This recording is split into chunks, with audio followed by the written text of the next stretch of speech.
Queridos irmãos e irmãs, vamos celebrar a solenidade de São Pedro e São Paulo nesse final de semana. Celebrar a solenidade de São Pedro e São Paulo é celebrarmos essas duas grandes colunas da igreja. São Pedro e São Paulo, que tiveram coragem de anunciar o Evangelho e fazer com que o seu anúncio se tornasse semente para que a igreja se expandisse e chegasse até nós nos dias de hoje. São Pedro é o apóstolo da instituição, da igreja local. São Paulo é o missionário que viajava fundando comunidades e tornando assim o grande missionário que fazia discípulos, preparava-os para que assumissem as comunidades fundadas por ele. A liturgia da palavra no dia de hoje está direcionada exatamente para a missão destes dois grandes apóstolos. E a primeira leitura apresenta São Pedro, que estava preso, já que os judeus lhe perseguiam porque não gostavam do cristianismo. E aí nós vamos perceber nessa primeira leitura a ação de Deus naqueles que colocam a sua confiança nesse Deus que vem ao nosso encontro para nos libertar de toda opressão, de todas as cadeias. Pedro está preso, vigiado por 16 soldados, com as cadeias presas nas mãos e nos pés. Mas a leitura lembra que a comunidade estava reunida em oração e todas as cadeias caem e Pedro se vê livre e consegue sair daquela situação. Exatamente é o que nos ensina a leitura. Quando nós trabalhamos para Deus, não existem cadeias que não possam ser arrebentadas. E a igreja é uma comunidade. No momento que um irmão está em dificuldade, todos devem se unir para que aconteça a libertação. E quando a comunidade está em oração, Deus ouve a necessidade daquele que está com maior dificuldade, principalmente quando este membro da comunidade é alguém que dedicou a sua vida, que trabalhou incansavelmente para vencer as forças inimigas que procuram atrapalhar o projeto de Deus para a libertação daqueles que vivem na opressão. E a segunda leitura mostra a figura de São Paulo, que por muitas vezes havia passado pelo perigo da morte, mas Deus lhe preservou de todas as situações que ele passou, que poderia lhe levar à morte. Mas na leitura de hoje, ele reconhece que chegou a sua hora. Todos nós, por mais que sejamos guardados por Deus dos perigos, das perseguições, das tribulações, uma hora chegará. E que bom se, quando chegar esta hora, nós estejamos preparados como São Paulo estava: combati o bom combate, guardei a fé, agora eu espero a coroa da vitória que o justo juiz havia prometido. Então encontramos São Paulo preparado para o martírio. E diante desta realidade, podemos ver nessa festa do martírio de São Pedro e São Paulo a realidade de que todos nós, como cristãos, temos que estar preparados. E diante desta realidade, Jesus nos ensina que a nossa vida como discípulo, como apóstolo, não será uma vida fácil. E para saber quem de fato entendeu qual é o projeto de Deus para a humanidade, ele faz duas perguntas, dois questionamentos no Evangelho de hoje. Primeiro, ele se dirige ao povo. No dizer do povo, quem eu sou? E nós entendemos que o povo, a multidão, deu uma resposta que colocava Jesus no mesmo nível de Elias, de Jeremias, de um dos antigos profetas. Não tinham entendido ainda que Jesus era mais do que qualquer profeta. Aí Jesus dirige a segunda pergunta, agora não para o povo, não para a multidão, mas para os seus mais íntimos, para os seus apóstolos. E para vocês, quem eu sou? E Pedro imediatamente responde: Tu és o Cristo, o Filho de Deus. Diante dessa resposta de Pedro, Jesus imediatamente dá para Pedro a condição de se tornar o primeiro Papa da sua igreja. Então nós temos aqui dois pontos de reflexão. Primeiro ponto, uma reflexão cristológica, que está na resposta de Pedro: Tu és o Cristo, o Filho de Deus vivo.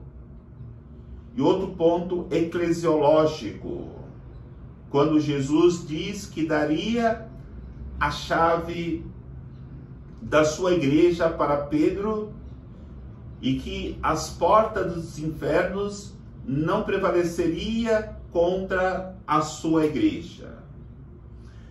É importante nós entendermos a resposta de São Pedro estava parcialmente correta, porque entender que Jesus é o Cristo, poder pegar a chave da igreja e tornar-se o primeiro Papa da igreja, precisaria de mais um conhecimento, mais uma resposta que Jesus já havia por muitas vezes alertado os discípulos, seus apóstolos, que ele iria sofrer muito, que iria ser entregue nas mãos dos poderosos e que no terceiro dia, depois de sofrer e morrer, ele ressuscitaria. Por isso, São Pedro tinha que entender ainda a dimensão da cruz.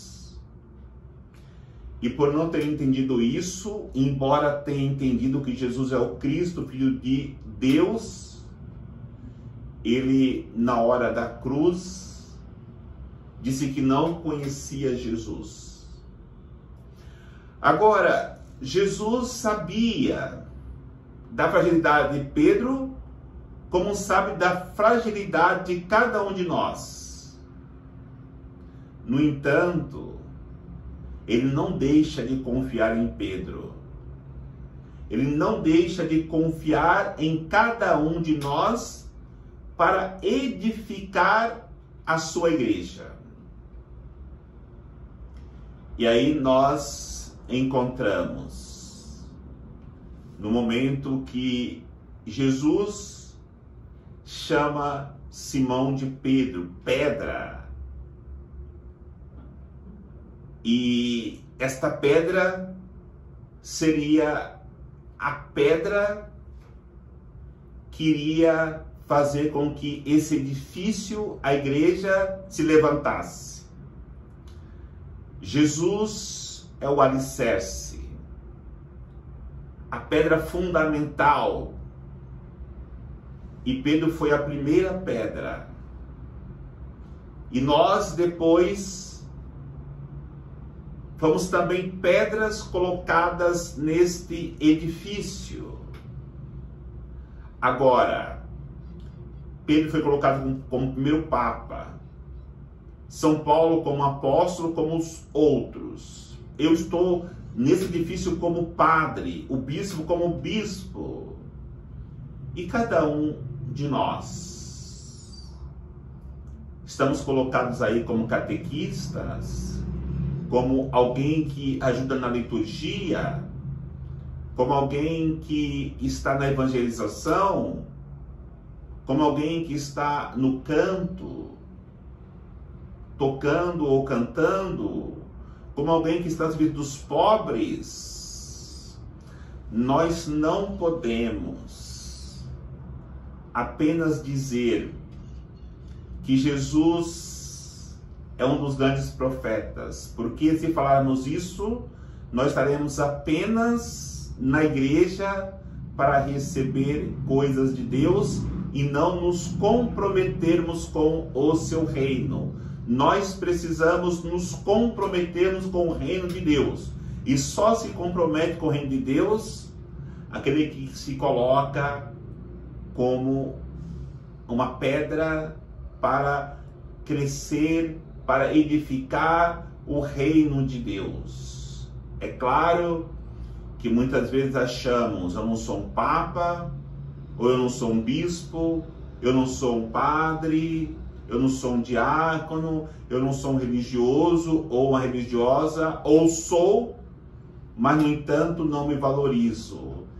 Cada pedra, por menor que seja nesse edifício, será uma bênção, será uma graça grande para o Cristo, para que juntos levemos a humanidade a experimentar a salvação. E interessante nesse mosaico que a igreja, pela nossa vocação, cada um tem o seu lugar determinado. E se nós não nos colocarmos nos nossos lugares, dentro desta igreja que se levanta como um edifício, ficará lá um buraquinho, porque nós não preenchemos os nossos lugares. É claro que sabemos, como eu iniciei esta reflexão, da importância da pedra Pedro, da pedra Paulo, colunas desse edifício. Mas não é que nós não temos a nossa importância na edificação do reino de Deus. O pouco que fizermos, nós nos tornaremos importantes para Deus, porque Deus ele não está preocupado com muito que nós damos, mas está preocupado com o pouco que nós damos com amor, e assim edificaremos o reino dos céus, aqui no coração dos homens. Diante desta realidade, desta reflexão, nós ouvimos Jesus dizer que o mal não prevaleceria contra a sua igreja, que a porta dos infernos não prevaleceria contra a sua igreja. E quando ele fala isso, ele não está falando do inferno como nós conhecemos, fogo ardente. Ele está falando do mal presente no mundo, do mal que destrói a família, do mal do adultério, do mal das drogas. Ele está falando do mal da divisão, da fofoca, da dificuldade da convivência fraterna entre as pessoas. Este é o mal que Jesus vai dizer que não prevalecerá diante da sua igreja, será derrubado. E por isso nós teremos estes instrumentos, como foram São Pedro e São Paulo, para derrubarmos tudo aquilo que é investida contra a igreja. E sabemos que essa palavra de Jesus se cumpriu e se cumprirá até o fim dos tempos, já que durante esses 2000 e poucos anos de história, muitas tentativas, até mesmo de pessoas de dentro da igreja, para derrubá-la, no entanto, jamais conseguiram e jamais conseguirão, porque essa igreja é conduzida pelo vigor e pela força do Espírito Santo, porque Jesus está presente em todas as suas ações para abençoar e fortalecer no seu amor esta sua igreja amada, embora pecadora, que será santificada por Jesus Cristo no coração de cada um que se dedica, como São Pedro e São Paulo, na edificação dessa igreja, que é o sinal do Reino de Deus aqui na terra. Que o Senhor nos abençoe, em nome do Pai, do Filho e do Espírito Santo. Amém.